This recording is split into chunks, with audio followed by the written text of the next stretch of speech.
اب اسے لو at first site کہیں یا قدرت کا کھیل، زرداری صاحب بے نظیر بھٹو کے سحر میں اتنے گرفتار ہوئے کہ انہی سے شادی کا تہیہ کر لیا۔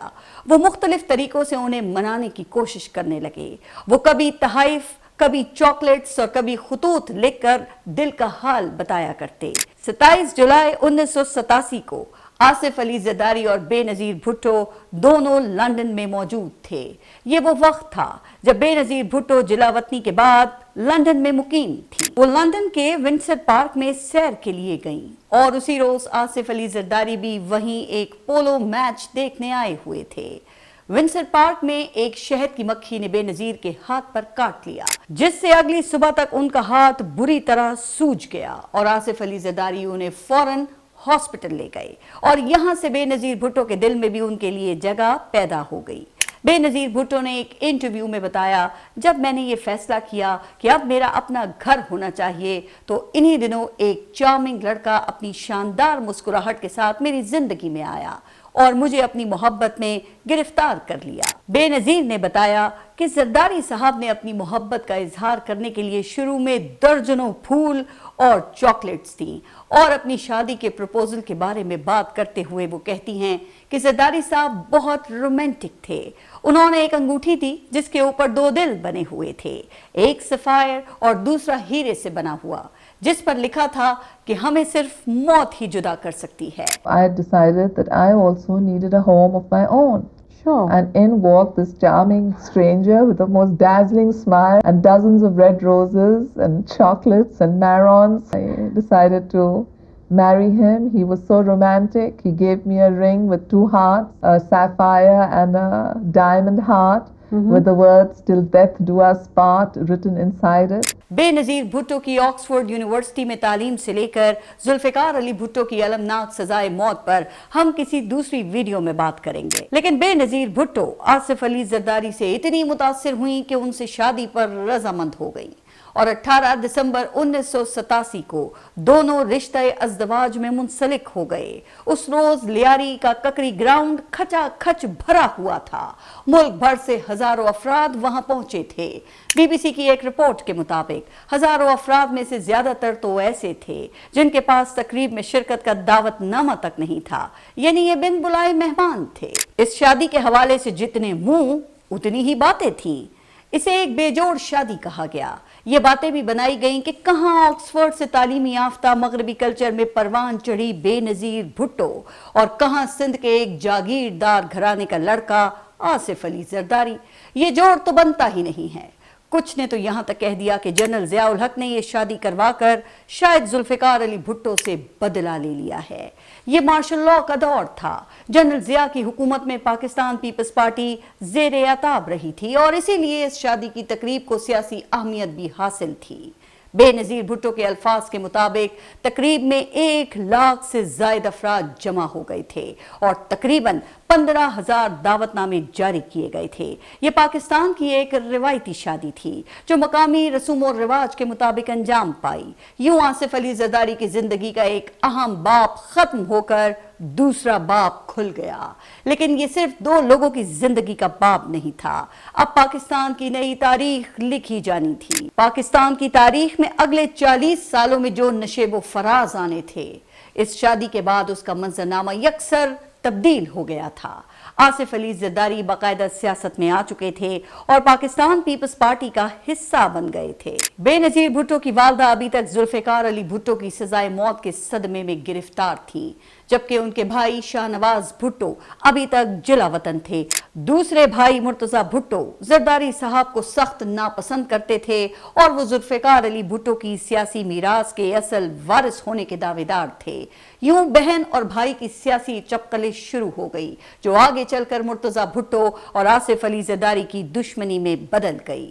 17 اگست 1988 کو جنرل ضیاء الحق ایک پراسرار فضائی حادثے میں جاں بحق ہو گئے اور ملکی سیاست میں بونچھال آ گیا۔ اس المناک واقعے کے چند ماہ بعد ملک میں عام انتخابات ہوئے اور بے نظیر بھٹو نہ صرف پاکستان بلکہ اسلامی دنیا کی پہلی خاتون وزیر اعظم بن گئیں۔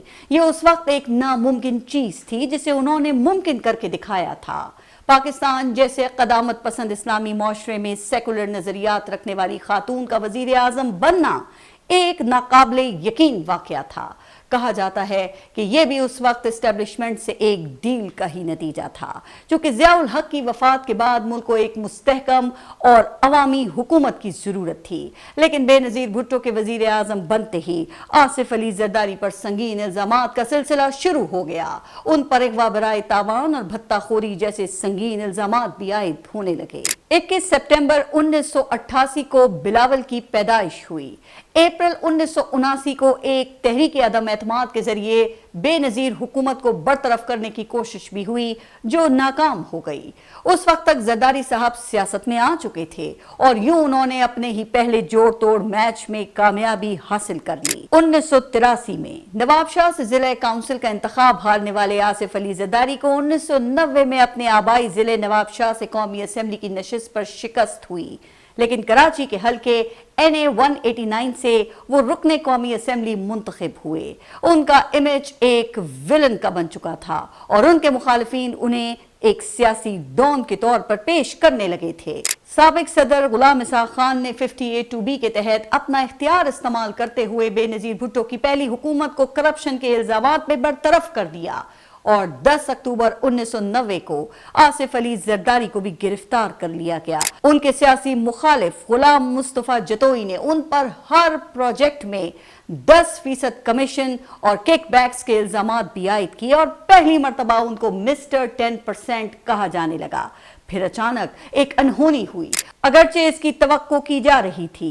ایک اخبار میں تو سرخی بھی لگ گئی تھی کہ ایسا ہونے والا ہے، لیکن کسی کو یقین نہیں تھا کہ سچ میں ایسا ہو جائے گا۔ 6 اگست 1990 کو شام 5 بجے پاکستان کے صدر غلام اسحاق خان نے ایوان صدر میں اچانک ایک پریس کانفرنس بلا لی۔ اس موقع پر مشترکہ افواج کے تینوں سربراہ بھی موجود تھے اور وہاں صدر نے بے نظیر بھٹو کی حکومت کی برطرفی اور قومی اسمبلی کے خاتمے کا اعلان کر دیا۔ یوں حسرت ان غنچوں پہ ہے جو بن کھلے مرجھا گئے کی طرح بے نظیر بھٹو کی پہلی حکومت صرف 1.25 سال ہی چل سکی، لیکن اس وقت کی اسٹیبلشمنٹ کو یہ اندازہ ہو چکا تھا کہ اس وقت پاکستان پیپلز پارٹی کا کوئی متبادل نہیں ہے، اور اگر پاکستان پیپلز پارٹی کی مقبولیت اور سیاسی جوڑ توڑ کا مقابلہ کرنا ہے تو ایک متبادل سیاسی جماعت اور ایک متبادل سیاسی لیڈر کی تلاش لازمی ہے۔ اس وقت تک میاں محمد نواز شریف مرکزی سیاست میں آ چکے تھے اور اسٹیبلشمنٹ کے پسندیدہ بھی بن چکے تھے۔ میاں نواز شریف نے مقام کیسے حاصل کیا اور آئے جائے کس طرح تخلیق کی گئی، کس کو کتنے پیسے دیے گئے، اس سب پر آپ میری تفصیلی ویڈیو دی شریف امپائر دیکھ سکتے ہیں۔ 90 کی دہائی سیاست کا میوزیکل چیئر تھا۔ میاں نواز شریف اسٹیبلشمنٹ کا ہاتھ تھامے اینٹی بھٹو اور اینٹی پاکستان پیپلز پارٹی سیاست کے بادشاہ کا ٹائٹل حاصل کر چکے تھے۔ 1990 کو ملک میں عام انتخابات ہوئے اور پاکستان پیپلز پارٹی کو شکست ہو گئی۔ بے نظیر بھٹو کو اپوزیشن میں بیٹھنا پڑا۔ اس وقت کی قومی اسمبلی کسی فش مارکیٹ سے کم نہیں تھی۔ اپوزیشن کی جانب سے بے نظیر بھٹو کے خاتون ہونے پر پھپتیاں کسی جاتی تھیں۔ یہ بھی کہا جاتا ہے کہ ایک موقع پر ہیلی کاپٹر سے ان کی نازیبہ تصاویر گرائی گئیں۔ سیاست میں اس قدر بد تہذیبی اور بدتمیزی لائی گئی کہ سیاست کو ہی گالی بنا دیا گیا، اور یہی وجہ ہے کہ سیاست کو آج بھی عوامی خدمت کے بجائے گالی ہی سمجھا جاتا ہے۔ 90 کی دہائی میں سیاست کا میدان دلیل اور نظریے کے بجائے الزام اور بہتان کا اکھاڑا بن چکا تھا۔ مخالف کو شکست دینا مقصد ہی نہیں رہا، بلکہ اسے اخلاقی طور پہ گرانا وہ کامیابی سمجھا جانے لگا۔ الزامات خبر بن گئے اور صفائیاں بے معنی قرار پائیں۔ ریاستی طاقت، ادارے اور میڈیا سب کسی نہ کسی درجے پہ اس کھیل کا حصہ بنے، جہاں سچ کے بجائے سنسنی فروخت ہوتی رہی اور شرافت کو کمزوری سمجھا گیا۔ آپ میڈیا پر آج بھی یہ تمام چیزیں سنتے ہوں گے۔ یہ بھی کہا جاتا ہے کہ سیاست میں یہ کلچر عمران خان نے متعارف کروایا، لیکن اگر 90 کی دہائی کا تجزیہ کیا جائے تو معلوم کرنا بہت مشکل نہیں ہوگا کہ سیاست میں یہ کلچر کس نے متعارف کرایا۔ میاں نواز شریف کے حوالے سے مشہور تھا کہ وہ اپنے پیروں پر کلہاڑی مارنے کے شوقین ہیں۔ طاقت کے عدم توازن اور اس وقت کے صدر غلام اسحاق خان کے اختیارات کی وجہ سے نواز شریف حکومت زیادہ عرصے ٹھہر نہیں سکی۔ اسمبلیوں کی تحلیل اور پھر سپریم کورٹ سے بحالی، جنرل عبد الوحید کاکڑ اور اس وقت کی اسٹیبلشمنٹ کے کردار پر میں تمام تفصیلات اسی ویڈیو دی شریف امپائر میں تفصیل سے بتا چکی ہوں۔ بہرحال میاں محمد نواز شریف کی حکومت بھی 2.5 سال میں ختم ہو گئی۔ فروری 1993 کو آصف علی زرداری کو 3 سال بعد جیل سے رہائی مل گئی اور اکتوبر 1993 میں ملک بھر میں عام انتخابات کا اعلان ہو گیا۔ اب میوزیکل چیئر کے کھیل میں چیئر دوبارہ بے نظیر بھٹو کے ہاتھ میں آ گئی، لیکن یہ بے نظیر حکومت کے مشکل ترین سال تھے۔ IGI ختم ہو چکی تھی اور میاں نواز شریف مسلم لیگ نون کی بنیاد رکھ چکے تھے۔ اس وقت ووٹ 2 حصوں میں تقسیم تھا اور میاں نواز شریف نے خود کو اینٹی بھٹو ووٹ بینک کا سرخیل ثابت کر دیا تھا۔ کہا جاتا ہے کہ چہرہ بے نظیر بھٹو تھا، لیکن حکومت آصف علی زرداری ہی چلا رہے تھے۔ وہ ایک طرح سے اس وقت ڈیفیکٹو وزیر اعظم تھے۔ اب پاکستان پیپلز پارٹی تو اس کی تردید کرے گی، لیکن یہ حقیقت ہے کہ آصف علی زرداری کی حد سے زیادہ سیاسی مداخلت سے بھٹو خاندان بھی تقسیم ہو گیا۔ بے نظیر بھٹو کی والدہ نصرت بھٹو کو بھی یہ پسند نہیں تھا، لیکن مرتضیٰ بھٹو کھل کر آصف علی زرداری کے خلاف بول رہے تھے۔ اس وقت سندھ میں بھی پاکستان پیپلز پارٹی کی حکومت تھی، اور کیا حسین اتفاق ہے کہ سندھ کے وزیر اعلیٰ سید عبداللہ شاہ تھے، جو سندھ کے موجودہ وزیر اعلیٰ سید مراد علی شاہ کے والد تھے۔ کہا جاتا ہے کہ عبداللہ شاہ آصف علی زرداری کے بہت ہی قریب تھے۔ مرتضیٰ بھٹو نے آصف علی زرداری اور عبداللہ شاہ کے لیے کرپٹ، چور اور جیسے الفاظ بھی استعمال کیے۔ مرتضیٰ بھٹو نے یہاں تک کہہ دیا کہ میرا اور عبداللہ شاہ کا موازنہ ایسے ہی ہے جیسے شیر اور کا موازنہ کیا جائے۔ مرتضیٰ بھٹو نے پاکستان پیپلز پارٹی شہید بھٹو کے نام سے پاکستان پیپلز پارٹی کا الگ دھڑا بھی بنا لیا اور سندھ بھر میں جلسے شروع کر دیے، اور یوں بھٹو خاندان آپس میں ہی ایک دوسرے کا حریف بن گیا۔ بھٹو کا بیٹا ہونے کی وجہ سے مرتضیٰ بھٹو کو بھی سندھ میں پذیرائی مل رہی تھی، اگرچہ خود مرتضیٰ بھٹو بھی سنگین الزامات کی زد میں تھے۔ انہوں نے ذوالفقار علی بھٹو کی پھانسی کا بدلہ لینے کے لیے عسکری جدوجہد کا راستہ اپنایا۔ انہوں نے الذوالفقار کے نام سے ایک عسکری تنظیم بھی قائم کی، جسے دہشت گرد تنظیم قرار دیا گیا۔ ان پر افغان اور بھارتی انٹیلیجنس کے ساتھ مل کر طیارہ ہائی جیک کر کے افغانستان لے جانے جیسے سنگین الزامات عائد کیے گئے۔ شاید بے نظیر اور مرتضیٰ بھٹو میں دوری کی ایک وجہ یہ بھی ہو سکتی ہے، لیکن پاکستانی سیاست بھی عجیب ہے۔ کوئی ایک واقعہ ہوتا ہے اور سیاست کا منظر ہمیشہ کے لیے بدل جاتا ہے۔ 20 سپٹمبر 1996 کو وہ ہوا جس نے پاکستانی سیاست کا رخ تو شاید تبدیل نہیں کیا، لیکن زلزلہ ضرور پیدا کر دیا۔